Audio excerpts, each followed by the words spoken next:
Hi folks, this is the Wealth Doctor, Dr. Jeff Camarda, with another intense course on the must-knows about cutting or eliminating income tax. Don't be among the millions of poorly advised taxpayers that pay untold billions in completely avoidable taxes every year.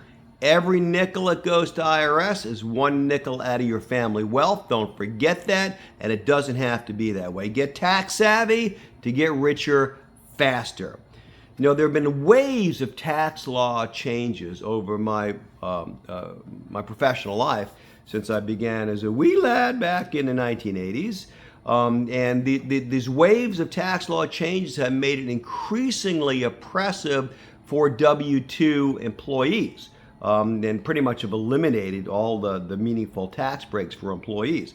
Remember the movie The Matrix? W-2 employees really have become like Matrix drones with IVs stuck into their arm that just bleeds the wealth out into IRS VATs, really without much opportunity to change that.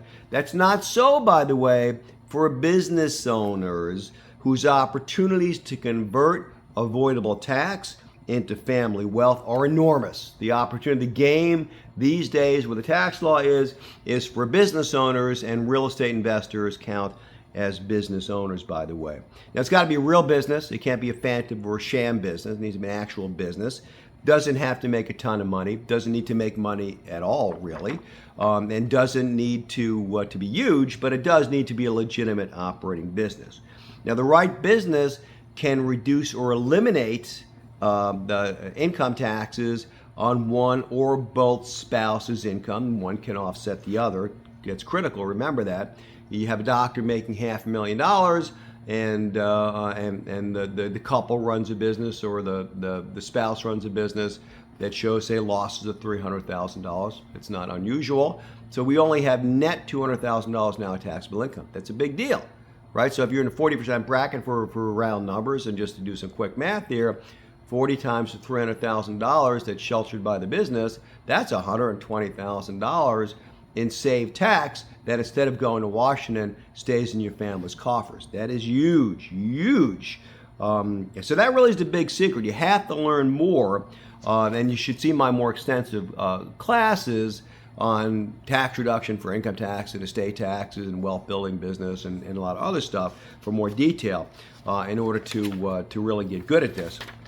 But if you haven't got a business now, you want to set it up properly. And when I said the first key to that, and there's a lot of aspects, look at my asset protection and estate planning classes too, please.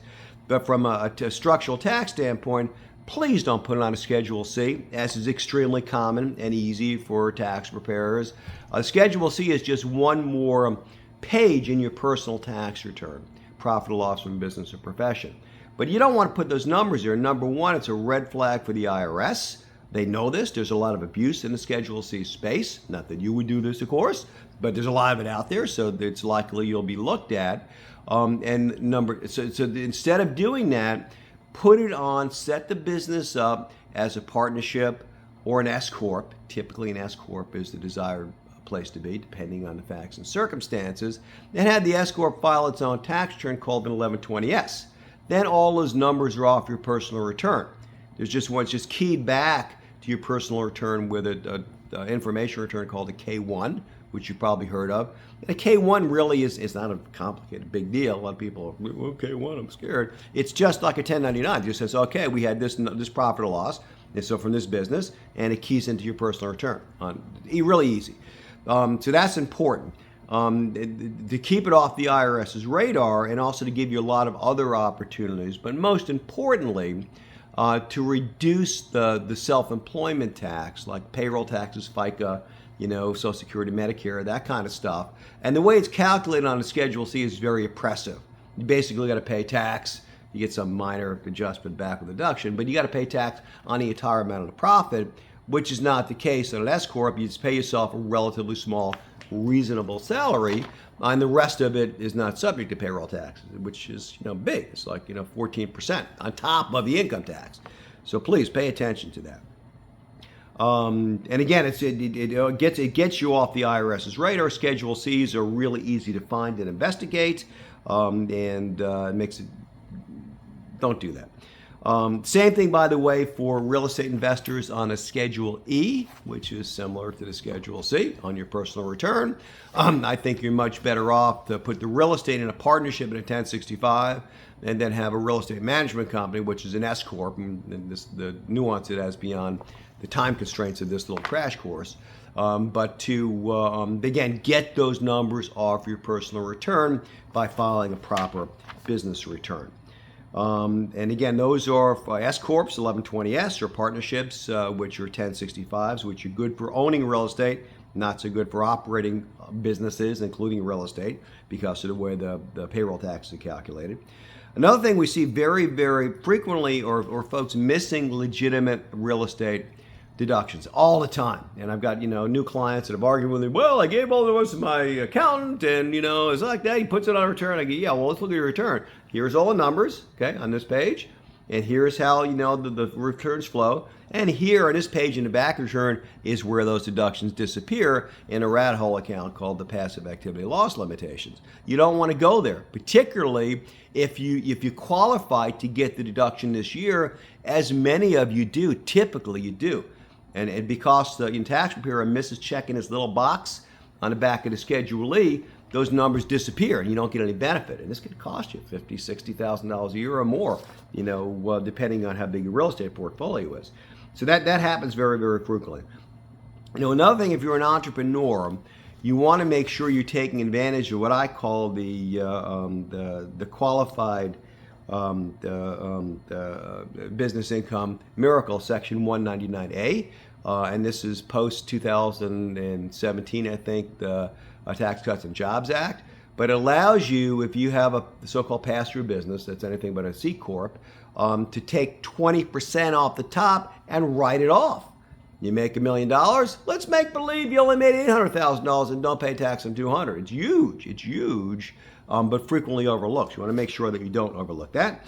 And also another miracle that I call the Internal Revenue Code Section 1202, qualified small business stock. And this properly set up for the right kind of business, and there are some rules, but you can avoid a capital gains tax on $10 million or more. You make $10 million, sell the business tax-free. That's huge. That's really huge and almost always overlooked in our experience. If you're in the right fact pattern, you really should check that out. It's got to be qualified business. It's got to be a C corp, and it's got to you got to hold it for 5 years or roll it over. But still, a huge opportunity. If you haven't heard about that from your CPA, you've been around since 1993. There may be a reason. You want to make sure you have highly trained preparers out there that really care. Most are not that highly trained or don't keep up with it in our experience. We see a lot of lazy preparers. It's just easy to fill in the software and send you a bill. The difference, though, can be huge in having good tax strategy and taking advantage of every deduction. Top talent costs more because it just does, it's like in any profession, but the leverage can be huge. We typically see 5 to 10 times back the professional fees in terms of tax savings. That's a huge return, right? You get 10 times your money back. I mean, that's crazy. Make sure the tax preparer cares.